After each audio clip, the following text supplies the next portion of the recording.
Okay, so the last talk of the session will be given by Professor Hendrik Sandberg.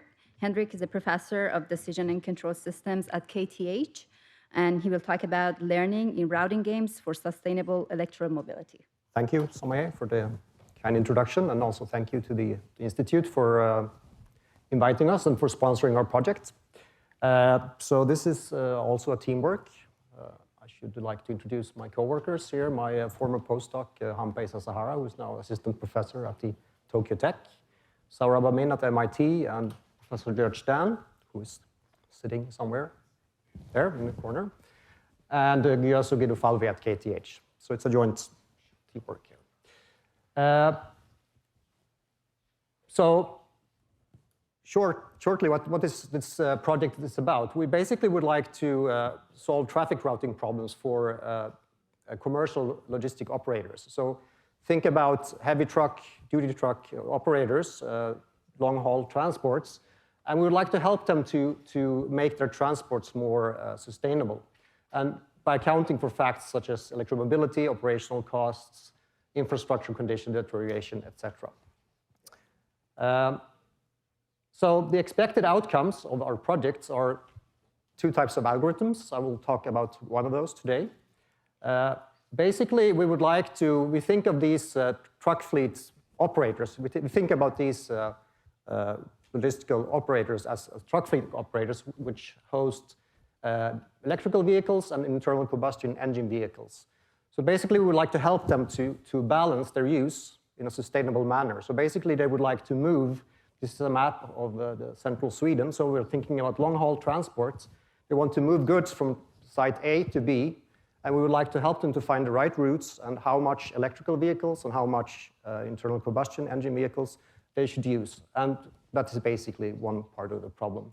The second problem is basically to develop learning algorithms. How do we, if we now put several of these companies into the same infrastructure, how do we make them learn and explore this network in order to find the right costs and to convert to some sort of social optimum? Our technical approach is based on 3 pillars. The first one is basically simulation, where we basically use detailed simulations to estimate travel delays, costs, and charging potential. I will talk a little bit more about what this entails. We look into optimization, basically finding, once we know the costs of the routes, how do we find the optimal routes and the distribution of the different vehicle types. And finally, we have the game theory part and the learning part. And there I will talk a little bit more about that also towards the end. So I will talk a little bit more about the first and the third here today. So simulation. So here is another map. So it's the southern part of Sweden. And basically what I'm talking about now is transports that are long. So the electrical vehicles, for instance, they would need to recharge at least once when we're at the routes we're considering. So for the simulations, we have sets of in-data. We have about 1 million historical annual transport routes, basically where we have information about what type of trucks, what type of goods they're transporting, and along what routes. We also have a very detailed digital map of this road network, basically split into 5-kilometer road segments in 3D. And we're basically using this physical information now to compute on each road segment how much energy do you need to move along that route segment. So this map here actually indicates with the colors, you can basically see how much joules you need basically to move along the different sections here. So this would basically tell you how much power or energy rather you need to move there. And that of course needs to come from gas, diesel, or electricity, depending on what vehicle you're going to use. We have put this into a dynamic web map. So there's a website where you can go in now and basically look at this type of data. So that's basically how we use the road segments. We also have these annual transport routes, and that's integrated into this site as well. So basically you can hover the pointer over a segment, and then basically what you see is the aggregated statistics of this historical data. And here you see basically the temporal interaction of these traffic routes. So you see basically along a segment, you can see with historical data this time on this axis, basically the energy usage. So a peak here basically means that there's a lot of vehicles using a lot of energy at that time.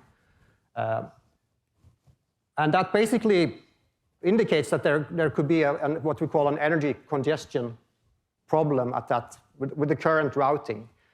So for instance, if we're assuming there will be electric vehicles, there could be a charging problem there if everybody needs charging along that route, for instance. So that is kind of an indicator that we need to take into account when we do the optimal routing. So the simulation work we're working on, and we're also looking into CO2 emissions now and transport costs. We're also looking into a little bit more into the charging, how we're going to model and simulate in detail this the charging queue. If there are several vehicles that need to charge at the same time, how do we model that? And we would like to deploy and parallelize these type of simulations using the C3 cloud. Yeah, and all of this, of course, then provide input to the second and third part of the project, namely optimization and the game part. So I will move into that now. So whereas this was very kind of detailed models, the game theory model is, we have looked at a quite simplified model to start with. So I will show you a little bit about the assumptions, and then maybe you can also see a little bit about the costs I've been talking about, what we actually mean by those. So here is the current model, and this is actually work in progress. We're working on this, on a paper on this right now, at this very moment, so any feedback would be very appreciated. So I can tell you a little bit about the way we're looking at it. So one, I think, novel aspect is that we consider several different commercial operators, so N operators. So each of them has basically a demand, dN. That's the amount of goods that they need to transport from the origin to the destination across the same road network. And you see it's a quite simplified road network in this model. And we assume that there are different routes that has EV charging. So remember, we're looking at long-haul transport. So you're going to need to recharge at some point along this route. So you can choose to move some of the goods along any of these R goods, or you basically say, I'm not going to use EV for this transport. I'm going to use internal combustion engine. And then we have aggregated all of those routes into what we call it route 0. And there, basically, you don't need to charge, and that's basically it.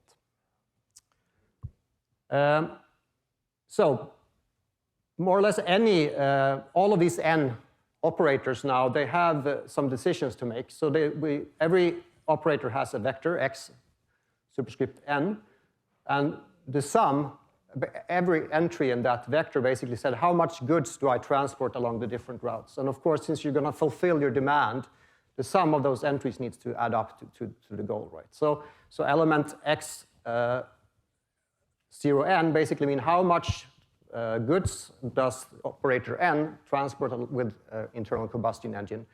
X n1 means basically how much goods does the operator n move along the route number 1, etc. So that's basically the search space here. And the cost function now, we take two aspects into account in this game and to model one of the trade-offs that occurs. So one is what we call a delay cost due to shared nature of a charging facility. So there are n companies, and if they all use the same route, there will be a lot of energy usage on that route. So that will mean that if there's a limited capability of charging facility there will be a queuing there at that route, which will cause a cost. Because we have a timing constraints. They need to deliver the goods by a certain time. If they're delayed, they're going to pay a price for that. And I will show you that shortly, how we model this. And then, of course, if they use the blue route, the internal combustion engine route, then they're going to pay by paying some sort of pollution fee, which is something that we would like to design. So this is the trade-off you need to take into account here. So basically, there are n commercial operators or players in this game. Each has a cost, j superscript n, which adds then the total costs for every route.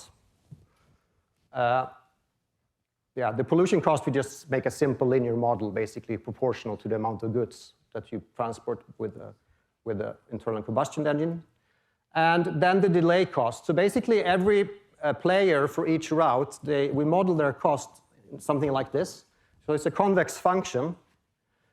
And up to a certain threshold psi, there is no cost, basically saying that it's a function of the total flow on that route. So if the total flow on that route is less than psi, there's not going to be any queuing for the charging. There's basically supply enough we can charge without having to queue. But as soon as the total flow on that route is more than that psi, then you're going to pay a price because you're going to be delayed. So this is basically the fee you're going to pay to the people you're delivering goods for. So those are the two type of cost functions we have. And then we have the green routing game, we call it. So every player has a cost function, Jn, and one thing to look at is the Nash Equilibrium, of course. So the player basically would like to find a locally optimal sort of policy for routing their goods, while the other players are keeping theirs. And we have some results. So first, for this game, and of course there's some additional assumptions, but one is, of course, maybe not so surprising that they're going to exist, a Nash Equilibrium. We've also been able to show that this Nash Equilibrium actually is unique, provided that the total demand, the total amount of goods that the combined players need to transport along this grid is bigger than a certain threshold, basically making sure that all the routes are going to be, they're going to be queues everywhere. Then there's actually going to be a unique Nash Equilibrium. If some of the queues are not saturated, then there's no uniqueness anymore. Basically, you can construct a counterexample. You can basically, there's no cost for these route allocations, then you can move around freely. So there's basically a non-uniqueness with that. But as soon as you add the flow, then you're going to hit this congestion, and that's going to basically cause a uniqueness to the solution. We've also looked into the distributed computation of these Nash equilibria, which I think is interesting for the C3 architecture. I mean, you can run it in the cloud in a distributed fashion. So this is not what we call a potential game. So you cannot just iterate the best responses. That will not converge. Instead, we've been looking into an extended version of a gradient projection method. Here is the algorithm. It's called simultaneous improving response dynamics. It was introduced in this paper 3 there.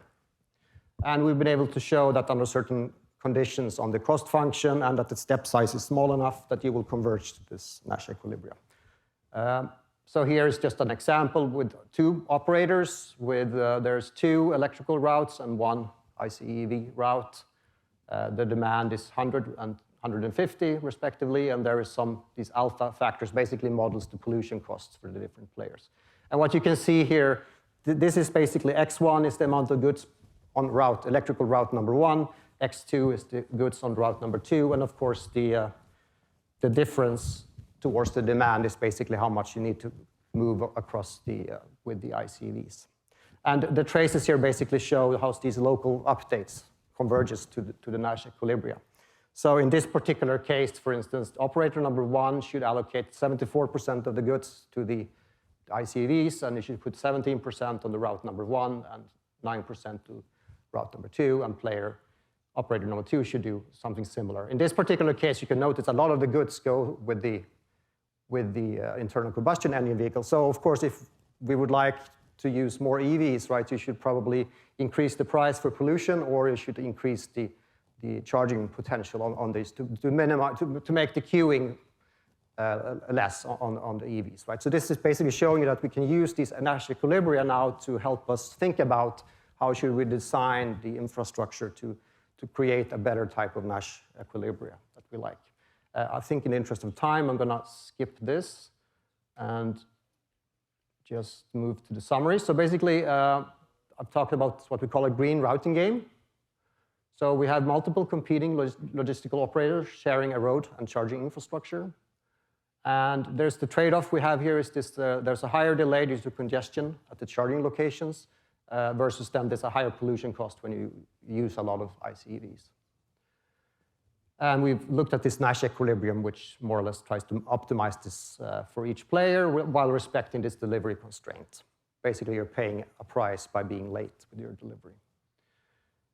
And we use the simulations basically to try to come up with reasonable cost functions for this game. And of course, we would like to make a more realistic game in the end. What else? We would like to move on to thinking more about the learning and how the players can learn this dynamically while taking in heterogeneous data into this. And also social optimum. Well, how should we design, how should these different cost functions be put so that we get a nice Nash Equilibrium that we would like to live with as a community. And it's a 0, so that means I'm done. So thank you.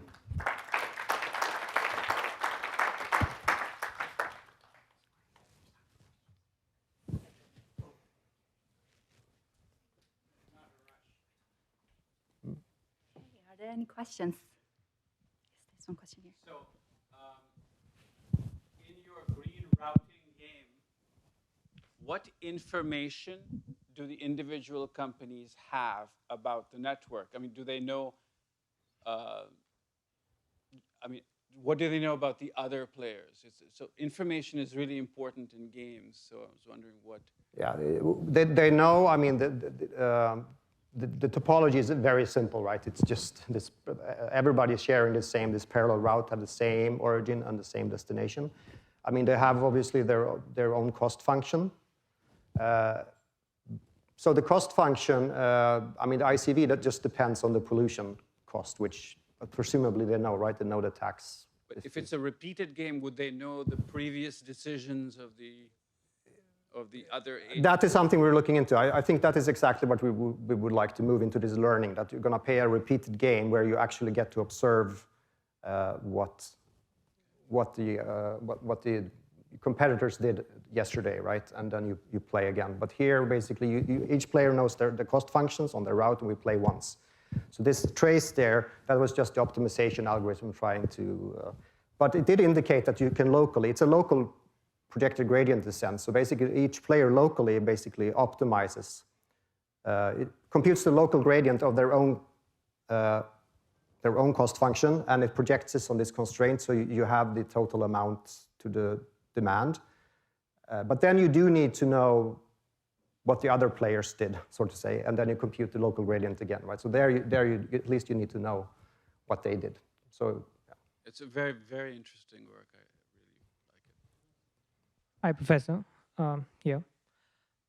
Thanks for the talk. I'm Chinmay. I'm a PhD student from UC Berkeley. I'm particularly interested in the last point which you raised on your last slide about learning towards a social optimality. So in this combined setting of both charging, you may want to minimize the total number of charge which people are using in addition to the total congestion on the network. So what would be a good social optimality measure here? I mean, a simple thing we've been looking at just to add up, you know, the total, the sum of all the JN, right, and just try to make sure that the sum of that is small. I mean, that would be one answer, maybe not the best one. So, I mean, presumably we're talking about climate security. I mean, we probably would like to really minimize the ICVs somehow, right? So probably we should not just sum the cost functions of the operators. We need to think about, I mean, how should we force them to more or less how should we change their cost function? Maybe that's the right way to put it. Yeah. I don't know if I answered your question. Yeah, it was helpful. Thank you. Very interesting talk. Thanks, Henrik. Quick question. So when you look at the network and the cost functions, so you talked about the data and the cost of like mapping or transporting across like different parts of the network, and then you talked about the cost functions. Do these both consider the amount of goods you're shipping? Like if I'm shipping a ton of bricks, that's going to be more than shipping a truck full of stuffed animals, right? So I was just wondering if you've considered the different types of goods and how much you have in each truck.